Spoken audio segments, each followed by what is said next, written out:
We're live. 120. Sorry. Yeah. Start live. Okay. All right. Are you ready? I believe so. Are you ready? What's up, Dan? Then and do. Okay. Let me get my thing here. Okay. Sorry for the first super boring. Our power went out Pieces of this, last night and So- our stuff was all messed up. All right, All right. here we go. Yep, we're ready. Not brought to you by.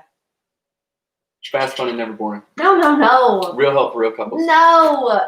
Our show is Faithful Counseling. sponsored by. Sponsored is the word. I need the sponsored. Okay. Obviously, it's We a ready? pre-roll. What's Okay. up, Here we go. We're trying, you guys. We're trying. Okay. Okay. Today's show is sponsored by Faithful Counseling. You can get the help you need when you visit getfaithful.com/anatomy of marriage. Hello and welcome to Anatomy of Marriage Radio. I'm your host, Melanie Studley. What's up, my friends? My name is Seth Studley. I'm a licensed marriage and family therapist. Welcome to AOM Radio. This show is real help for real couples, and we're so glad that you're here. Every day we do every day we do the same thing. We do a prayer, an intention, and a gratitude, and then we do our conversation starter, our question of the day. And our show is brought to you also by the Anatomy of Marriage app. You can check it out at anatomyofmarriage.com. And as always, we're live on Facebook, YouTube, and Instagram. That's right. And we do 4 things. We call I them. already said it. Oh, I'm Oh sorry. my gosh, we're so out of order this morning, you guys. Good morning, Ivy. Good morning, Joe, Bryce, and Adina. 1 a.m. Where do you live? Australia. Oh, that's Hello. right. It says good day. Plus, I knew that Good English day. was talking before. But what's up, my friends? Good morning. Good to see you. Let's jump in with the pigs before this train. Just go. wreck just Say the done. pigs. Go for it. All right. Thank you, God, Creator, for your blessings. Thank you for what the show has been for us and what it has been for other people. And I pray safety for people who are surviving wildfires right now all around us. Thank you for all your blessings. May we help and be helped today. Amen. Amen. We encourage you to pray with your partner. Do these things with your partner every single morning. So our second thing is intentions. It says good morning from Tulsa. Good morning. What's up? So intention What's is up, Kenneth? basically the way that you want to be in your day. How you want to show up wanna today in your marriage, right? So today is day 30 of phase 3 of the Live Hard 75 Hard program, which is right? It's awesome. But I'm not celebrating. I'm literally not celebrating because guess what? I'm not done. I am not done. Hadn't crossed that The finish finish line is right there. But Good there's all. morning, Fancy. Hey, I Fancy, good love to see you. your baby. Keep on talking. It's not done. So my intention is to show up, to show out at that. And when I do that, I show up for you too. When So you bring it, I get it. when I bring it, We you said get it. And I am intending to do that. I So love that. That's it. I love it. My intention. So this morning I realized we need to whip our kids into gear. We got them all iPads. We got them all pencils for their iPads. We are now getting them Google Calendars so they can participate in meal prepping Right. and just being humans. And so that is my intention. I've got coaching clients today. We're not messing around anymore. It's so stupid and boring to mess around. Right. That's right. We If are you mess around, I'm done with you. Right. And so part of my intention in showing up in our marriage is getting our kids to straighten out and to be, I don't mean that in a weird way, but it takes a lot out of us when our kids are all over the place, we can't be present. And so it's my goal today to be a militant mother. Right. To tighten up. My dad used to say, tighten up. You know, and I think it's from a song. It might be a James Brown song where they're just like Jim. He's like, oh, keep it tight. Tighten up. Come on. That sounds like something your dad would say. Yeah, I know. It's kind of funny. So, intentions, gratitude. What are you thankful for today? I'm thankful that you are working on the calendars and stuff like that make our lives actually work. It's simple, but husbands, dudes, just look at your wife and go, man, I am thankful for this one tiny small thing. It makes a difference if we presence it, if we think about it. So I am thankful for that. And I'm thankful that I think you're really pretty too. So you take care of your body, your appearance, your clothes, everything. And I really appreciate that. I appreciate that you appreciate that. My gratitude for you is yesterday it was really cute. We were out in the yard with the kids playing, or I was out in the yard with the kids and the dog, and we were playing soccer and the dog loves it. And you were on your workout. You were out running. And you ran up the driveway. We have a really long driveway. And it was so cute because he runs up the driveway, right? You can see him. And then he just ran straight into the soccer game and started playing with the kids. And I was like, I love it. And they didn't know you were there. And they're like, oh, right. And it was so cute because it was just this moment of you didn't even say like, oh, I gotta get my stuff off, I gotta do it. Like you didn't poopy pants. You didn't need a whatever. You just went right in. You went from exercise mode into kid playing mode. And I watched it, and it was just like, I was so thankful. So thank you for the energy that you bring, and that like the workout isn't like some, you got to dismiss the kids because I got to go work out. Like the energy of that was welcoming, and I loved it. Yeah, so. You can be rigid and militant about that stuff. Don't be, because that's not helpful. Right. So, all right. I just love how you show up for the kids. So do your prayer together, do your intention, do your gratitude. Okay, so you guys, today, obviously, you read the title of the show. This is a very serious question. Right. I want to give a disclaimer that this is a very heavy topic, and it is, I was going to say it's more normal than people think. And what I mean by that is sexual abuse, physical assault, things of this nature are more prevalent than we know them to be, right? Because oftentimes it goes underreported. And at least I know the stats in Indian country. When I say Indian country, that means like Native America. 1 in 3 women are sexually assaulted to some degree. No, 1 in 5 men are sexually assaulted in Indian country. And whenever I do lectures about this, sexual abuse is often underreported, so that number can be even higher. Right. So let's keep that in mind, and that goes with the general population as well. So this is a thing that a lot of people go through, right? Some form in the past or whatever. So this is not a light topic, but this is a safe space to talk about it, and we take it very seriously. Right. And if you need help, go reach out to a counselor, like getfaithful.com/anatomy of marriage right now. Stop the show, go. Right. And we're going to seek out that resource. So, we're going to refer to that therapy service several times. And not because it's a commercial, because I don't want to be like, oh, we plug this. We're not. No, go. Do it because it's helpful. Go to psychologytoday.com. Go to therapistfinder.net. Right. Anything. Anywhere. Go get a therapist. So, okay. All right. So here's the question. And if you have a question for our show, you can send it in to hello@anatomyofmarriage.com or DM us or send it in through the app, whatever.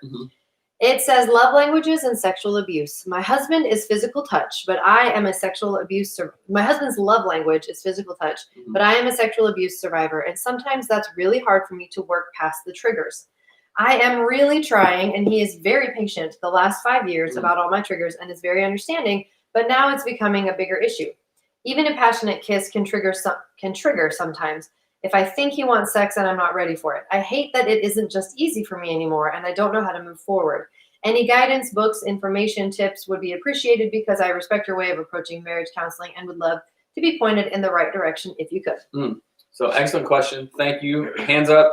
Props to you. Claps for you for sharing this and being willing to dive into it. And also understanding that this is an issue and you want to be different. You know, you want to show up differently for yourself. You want to show up differently for your husband. So good job. Keep up the good work. We are here for you in that respect.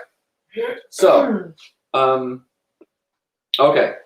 Can I start, or do you have some profound thought on it right up? No, go ahead and start. One of the things I did want to say is someone shared this with us, and it was in the women's group, but I can't remember where it originated, but it was this idea, and I just want to talk to the women specifically. I know that men struggle with this, but this was a woman's perspective on just our bodies and what we're taught about them and what society tells us about our bodies and our ownership of them and being touched by other people and so on. Because I think this is really huge. It factors in hugely to this question. They were talking about this idea that as girls, we often grow up in a world where, and I don't know how to explain it other than we are on defense all the time. Like, even you can see this in our daughter. She's only 8. And you can see that she is now aware of something, like a danger, just like a general danger that's out there somewhere. You don't know exactly what it is, but it's out there.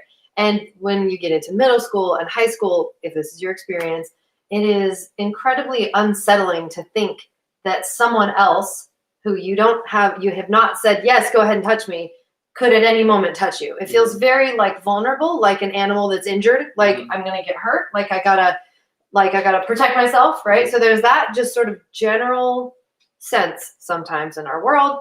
And then the thing that I think men often don't understand is that if they get into a sexual relationship with somebody and they grab them, like they honk them, right? We talk about that. That can be super triggering, even for people who have not been abused, because you're so on the defense, like you're it's scary. Like, it's scary. I mean, unless I'm wrong, unless I just have super high anxiety, ladies, if you're in this feed and you feel the same thing, please comment. So, and because I could be way off, but from my perspective, you're trying to protect yourself a lot. And even if a playful partner thinks, oh, that's funny, and they like grab your butt or they do whatever, it feels like danger. There's a dangerous element there. Then you layer on, if you actually have experienced trauma or abuse, it is not only just triggering, it's now like PTSD. You're bringing a past experience right into the present with a simple, what feels like a silly thing. So we have comments that, yes, I agree 100%. So this is really hard, I think, sometimes for men to understand, because our culture has made grabbing a girl or sexually objectifying a woman just funny. Like, oh, that's funny. Yeah. Like dudes at a football game slapping I'll butt. be honest, and we've talked about this before, but in middle school, I would pinch girls' butts all the time, you know, but they would also pinch my butt. And I honestly, I will say, I had girls pinch my butt way before I started pinching theirs. You know what I'm saying? So it was a weird thing, but then that was like, oh yeah, they did this, so I can do whatever, slap their butt anytime I want. And that was in middle school, you know? And so, yes, I understand what you're saying. So keep on going. Well, and I just wanted to sort of preface this. Oh yeah. So Ivy says always in protective mode. That's a great way to put it. And there's this, it's just so weird because it's such a vulnerable thing. Like when we want to give our body, we want to give our body. But when we don't want to give our body and someone is trying to simply take it, you are like, there is a tension and a dis-ease and a discomfort that's just like kind of around you all the time. Again, layer on top of that actual abuse. Any form of abuse. I just got the imagery in my mind of, and I know that dams don't work this way, but so I've been to Hoover Dam in like outside of Las Vegas, right? It's huge. It's awesome, right? Well, keep on. When you're 11 years old and you went there, probably you felt it was boring, right? But anyway, it's like, okay, the dam is there and it's very rigid. It is not going anywhere, right? But just think if that dam had a giant gate or the whole thing lifted up, like, okay, it's appropriate then, right? But then when that dam is down, it's like, no, this isn't the role. I hold back water. It's very rigid kind of thing, you know? And for I mean, in general, this just doesn't apply to women. Yeah. It can apply to men and young adults, young boys too. Like my body is what I have. Oh, it's all that I have to experience the world, right? So any form of touch or whatever, it's like, oh, wait a minute, I'm very aware of it. Right. So it's like, okay, it's okay when I open up the dam or whatever. You know, it's like, oh, it's time for this. Yeah, give me a shoulder rub, whatever. Right. Like any kind of touch. That means, you know, anywhere from sex to just like cuddling playing or with whatever. your hair. But okay, if it's not, then it is like, no, this isn't the function right now. It's like a drawbridge to a castle. Like you choose to open it or shut it. Like that's your choice. But it doesn't always happen that way. I want to read one comment here. Absolutely, always in the defense. I've had to go through weeks of emotional stress just thinking about talking to my husband about a physical thing he did that triggered me. It is so hard to talk about. Okay, so now Thank you for sharing that. Yeah, thank you for sharing that. I'm going to change over to therapist mode. And this is therapist mode, not a male perspective mode. So I'm not like telling women how to deal with their sexual abuse, right? I'm saying from a research-based, scientific-based therapist point of view, it's like, okay, it sounds like in this person's marriage, there are still things that are unresolved, right? The trauma that is going on, stuff like that. So EMDR is a very, very helpful tool in dealing with PTSD and other types of trauma, right? So I would strongly encourage you to, and EMDR therapy is really hard to do over teletherapy. That's one of those kinds that you have to do in person. So reach out to an EMDR therapist or dialectical behavior therapist, DBT is what we call it, and or a CBT, cognitive behavioral therapist, to work through these things and have a real game plan, because this, you know, PTSD just doesn't go away. Like resolving trauma just doesn't go away. Like a seminal book, Bessel van der Kolk, The Body Keeps the Score, is like unconscious ways that our body keeps the Yeah. score, actually holds the trauma in. And if that isn't processed out, Mhm. then it's going to get in the way of other forward progress. And I'm not saying forward progress and like do 75 hard and like crush this. No, I'm saying Talk therapy. getting to the next step Right. of your own internal healing. You Right. know, so EMDR is huge.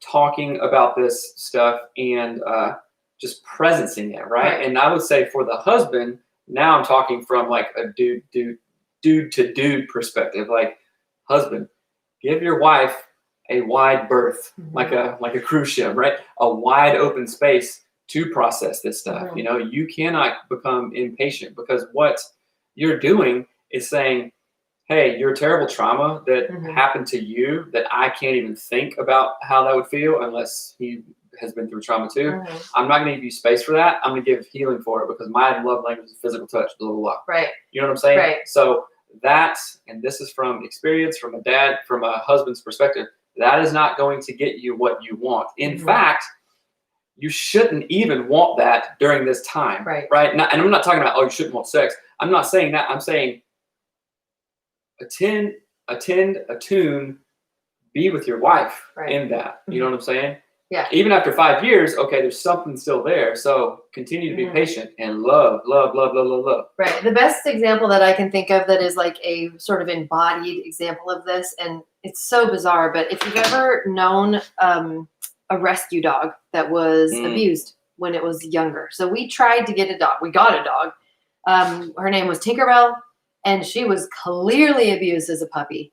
And it was the craziest thing, because don't read while I'm talking. Mhm. It was the craziest thing because this dog was afraid of everyone. She was a puppy, Mhm. and she was terrified of everyone except for me. And then guess what? I became this sort of alpha female in her mind. So then she was protecting me constantly from everyone else. When was this? So I've never heard this story.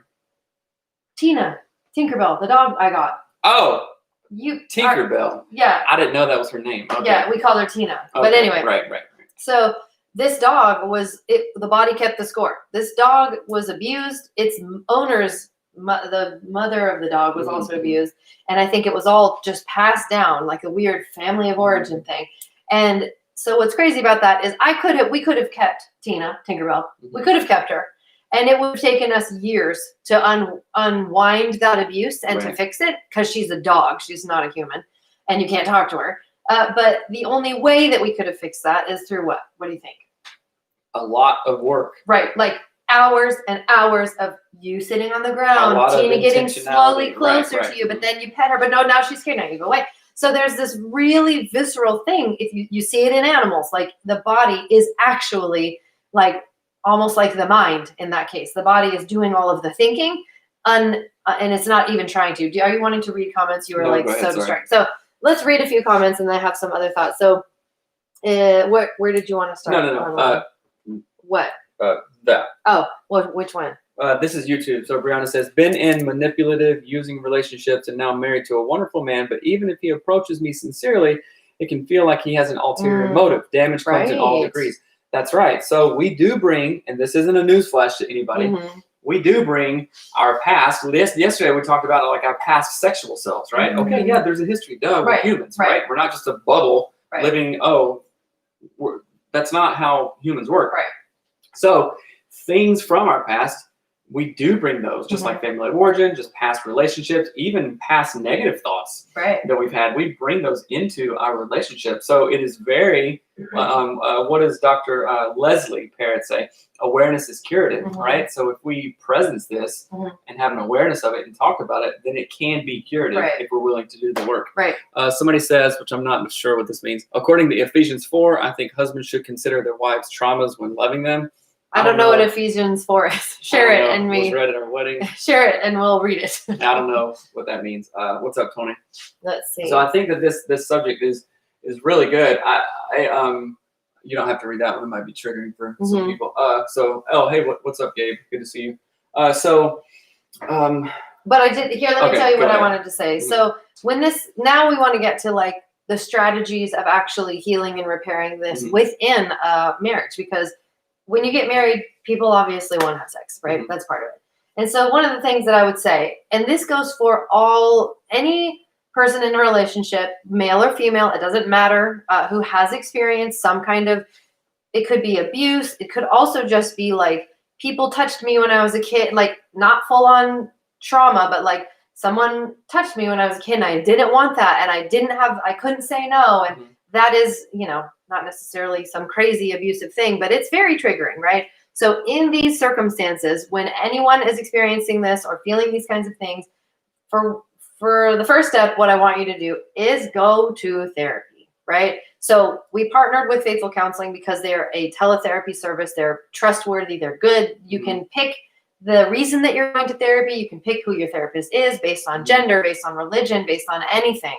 And so we want you to go get the help that you need. You need to do this with somebody. The chances of you doing this poorly on your own are pretty high. The chances of you getting through this well with a therapist are amazing. So it increases your chances of success, right, and actually having things pointed out. That's what a therapist does, right? I take what you're bringing, reframe it, and ask you questions that hopefully elicit different answers for you. And that's one type of therapy, right? That's traditional talk therapy. But then there's different sorts of modalities and interventions. Okay, we're going to work on CBT, right? We're going to work on decreasing negative self-talk, increasing more happy than not happy thoughts. They'll give you tools. They'll give you exercises, practices, books, all of that. So go to getfaithful.com/anatomy of marriage. We're sponsored by them, but also if you don't like them, go to psychologytoday.com. Find a therapist. Therapistfinder.net to get a resource. If you need therapy, now is the time to do it. With Zoom calls, with telehealth, everything. Every single therapist should be on some sort of teletherapy platform. So go get the help that you need. If you want to go check out getfaithful.com/anatomy of marriage, do that. It's a great resource. Otherwise, go somewhere else. That's fine. And so that's the first step, is go get therapy, go do the things that you need to do. The second thing is I want you to figure out ways, because it's going to look different for every single couple, every single human. How can you talk about this stuff in a healthy way? So we will receive, like there was a comment earlier saying, I'm trying to figure out, and I've been stressing out how to talk to my husband about this thing that he did that's really triggering for me. So one of the ways you can do that is using the clearing structure in the Anatomy of Marriage app. So we have the app that we created. The clearing structure is simply like a tool for communicating your needs and how things make you feel without getting into a fight, without shutting down, without getting overwhelmed. It's like it's like putting the brakes on to your emotional train so that you don't get into a train wreck, right? It's like going, slow everything down so I can really understand it. And it walks you through everything. You don't have to figure it out yourself. It walks you through all of the steps. So that's the clearing structure in the Anatomy of Marriage app. It's totally free. Go get it at anatomyofmarriage.com. That will give you the platform in which to process some of the things that you're thinking and feeling. I also really recommend listening to, find good sex educators. There's tons of them. Be careful though, if you're really triggered by, overly free talk about sexual things, because that might actually make it worse. So that is what I would say with that. But then for the partner side, so the one who does not suffer with this stuff, who doesn't think about it every time they touch their partner, and it's just not in the forefront of their mind, I want you to receive whatever your partner says and believe them. That's the first thing. Don't question, well, you shouldn't have felt weird. He didn't actually rape you. Don't do any of course that. Don't do that, but don't also, okay, if I go to touch you and just kind of tighten up, I'm like, hey, what's the deal? Why do you always tighten up? Right. I know that. So I have to remind this isn't you specifically, but I would say to myself, okay, hey, I'm here for you. I love you. Right. What can I do? Right. And then actually have a conversation about love languages too. What is your wife's love language? Right. And then that's how you're going to serve her. And I will say, the love languages isn't the end all thing. It's not 5 love languages. That's the what is it? Rosetta Stone of everything, But if people are familiar with that, and I would say love her in her love language. Right.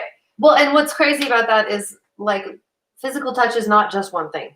Physical touch can mean so many things, and maybe we need to broaden our understanding of what that physical touch is actually describing, right? Or maybe we just shelf that for a little bit while we heal.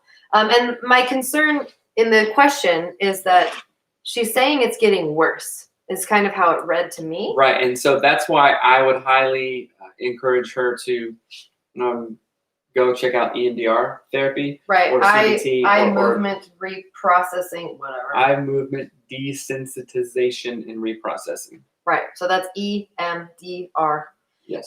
You can also check out, which I love, Marissa Peer and Rapid Transformational Therapy. Mm-hmm. I'm sure she's got tons of stuff on this. She's amazing. So RTT, Rapid Transformational Therapy, is another really great resource to look into. Hypnotherapy. I recently did some hypnotherapy sessions, and that was bonkers. And in Rapid Transformational Therapy and hypnotherapy, there is almost this concept. It's not almost. There's a concept of like, if the body keeps the score and you're holding onto your trauma, you begin the practice of releasing it. That takes a long time, but if we think of it that way in our minds, holding on, I use this analogy with my coaching clients, holding on to trauma, whether the trauma is anxiety. So here's a good example. I was in a really terrible car accident as a kid, like really terrible. My sisters and I were all in this car. There was no seatbelts. I mean, it was really awful. Nobody died, which is a miracle.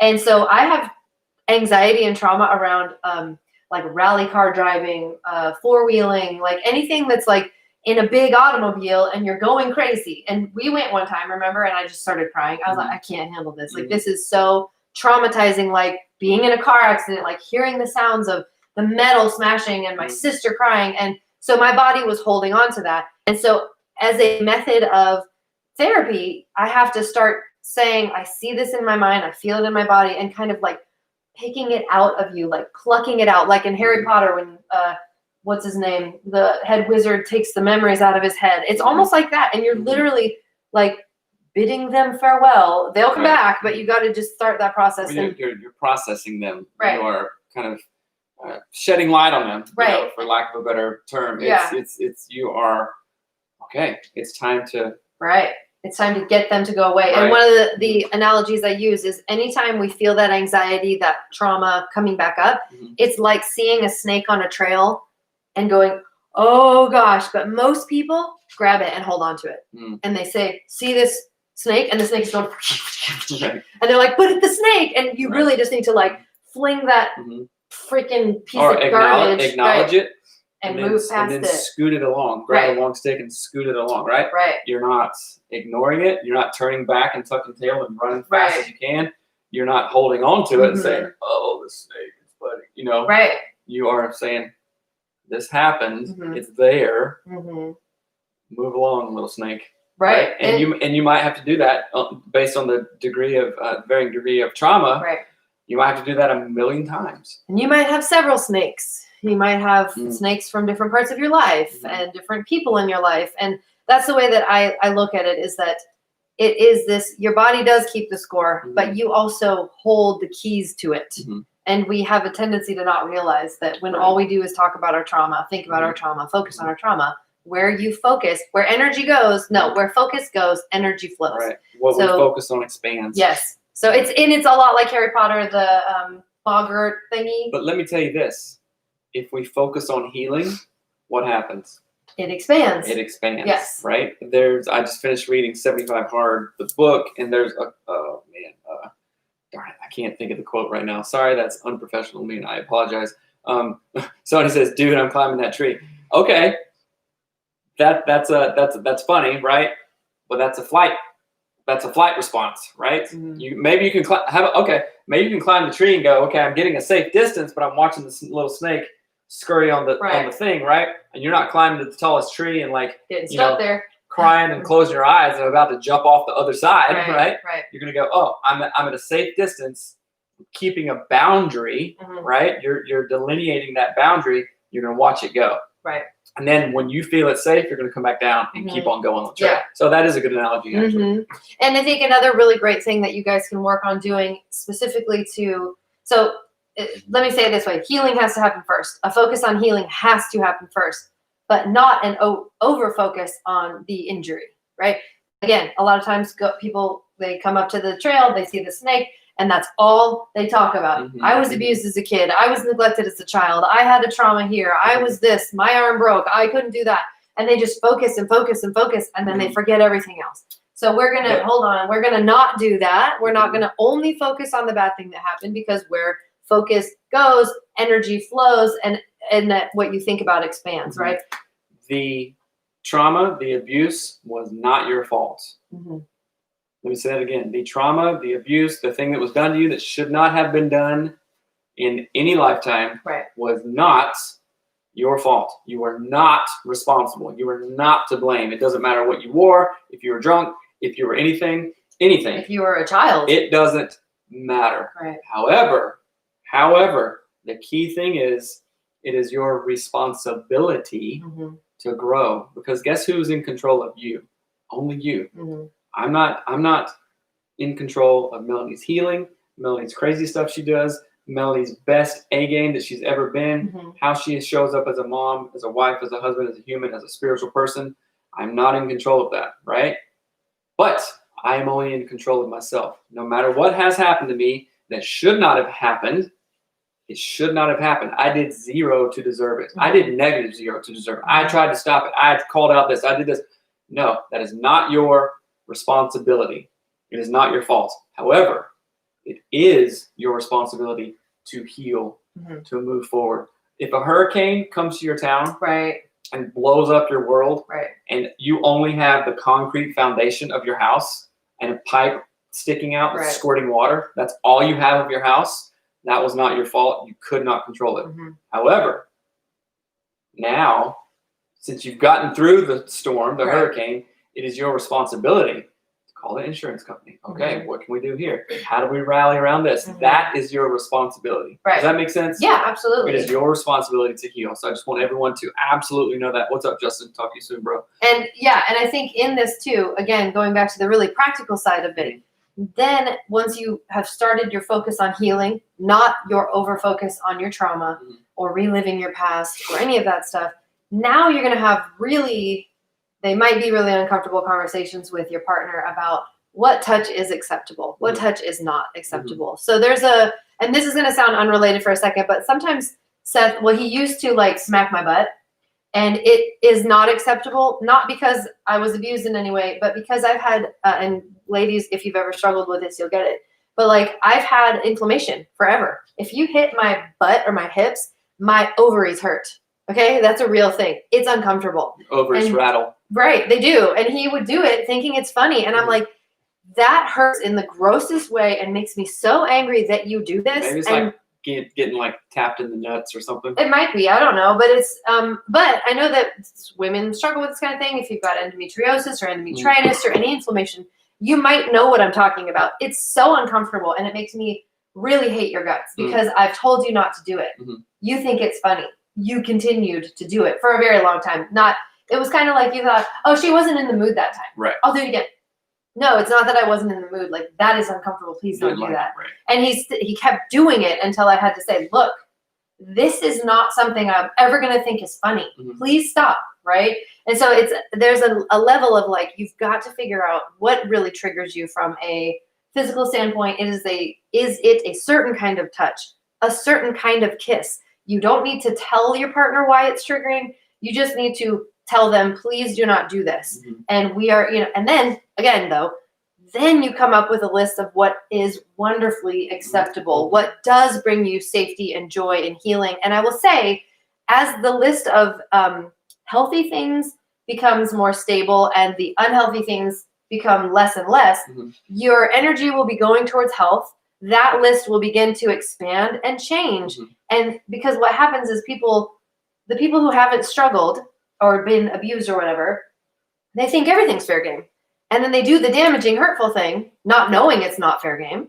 And then the person who's been wounded recoils and they can't figure out what they've done wrong because there's no. And then it's a cycle that goes on. Right. It's a cycle that it feeds badness. It's not good. So again, create a very concrete list. You don't need to share the whys of it, but you can use the clearing structure. You can use like a note journaling app and say, you know what? These are the things I don't want to do for now. These things really trigger me. If your spouse comes to you with this list, you better listen. You have to You listen. have to listen to this. If you choose not to and you decide to get hurt and go against that, you are like walking towards divorce or really, really, really messing somebody up. But again, have that list of things that are good, are acceptable, are healing, do feel healthy and good, and work on this list. Not grow it, but work on this list. Start from the basis of health and move forward from there. I don't know. Does that make sense? That's good words. Okay, so we're going to transition. Remember, if you need counseling, then go to getfaithful.com/anatomy of marriage to get hooked up with a counselor. And not only because they sponsor the show, but counseling is a good thing. We need to process through this stuff, right? Again, go to therapistfinder.net. If you don't like getfaithful.com/anatomy of marriage, whatever you do, go get the help if you need it. And if you want to step it up, also Melanie and I do coaching. Email us for any inquiries at all. coaching@anatomyofmarriage.com. We'll hop on. We'll discuss your needs, discuss the course of coaching and what it can do for you. We did it. It changed our lives and rocked our world. So coaching@anatomyofmarriage.com. Let's go to the app right now. Let me really quickly say, too, if your partner does struggle with stuff around having been abused, don't surprise touch them ever. Right. So just don't do that. Like, don't come up and rub their neck. Don't always tell them that you're going to touch them. You can even ask, hey. Well, no, don't tell them. Say, hey. No, yeah, I mean, touch you. like, ask. Say, like, hey, I'd love to rub your shoulders right now. Is that cool? And do it in a loving way. Don't be a baby about it. I mean, just don't. Right. Okay. Don't touch them. Let's go to the questions. Sorry, my phone is falling. Where'd they go? Where'd you go? What'd you do that for? Spiritual. In what ways could our marriage grow stronger spiritually? We could spend some more time praying together, I think. You know what I'm saying? Or even sitting, this may sound meta or whatever, but I don't care. Yum. Oh, the yab yum. Oh my gosh, that position is so awesome. And it's not a sexual position, it's a connection position. It's like a guy sits crisscross applesauce, the lady comes and sits on top of them, and they just kind of hug like that. And again, it's not a sexual position, but it feels so comfortable and so connecting. And spending 5 minutes in silence like that would just be amazing, I think. And that would connect us spiritually. And then also some meditation prayer stuff too. So yeah, I think that we do. I actually think we do really good with that. The next question was, how do you feel about praying together regularly? We pray together all the time. Right. That was galvanized several years ago for us. So, yeah. And prayer together with your spouse is such a powerful thing. It doesn't matter if you're a Christian or Muslim or whatever. Let's reframe it to, I don't know, call it meditating with each other, right? Okay, do that, right? But for us, we pray to God and, hey, God, thank you. We give gratitude. Give us strength and wisdom and insight and help us grow. And it's a lot about gratitude too. So Right. So pray with your spouse if you don't already. And you don't need to pray to a particular God. Just do whatever. Pray together. It's amazing. Anyway, if you've got a question that you want answered on our show, send it in to hello@anatomyofmarriage.com. And again, if you need help with any of the things that we've talked about in today's show, please visit getfaithful.com/anatomy of marriage. That's getfaithful.com/anatomy of marriage. One more time, it's getfaithful.com/anatomy of marriage. We partnered with them because we trust them and we want you to get the help that you need. And they are there everywhere you are. So go check them out. All right. Thank you so much, guys. We will catch you soon. We have a couple of cool and amazing guests coming up, which we're super excited. So, and there's no show tomorrow. No show tomorrow. I have an interview. We're doing something else. All right, guys. Later. Love you guys. Bye.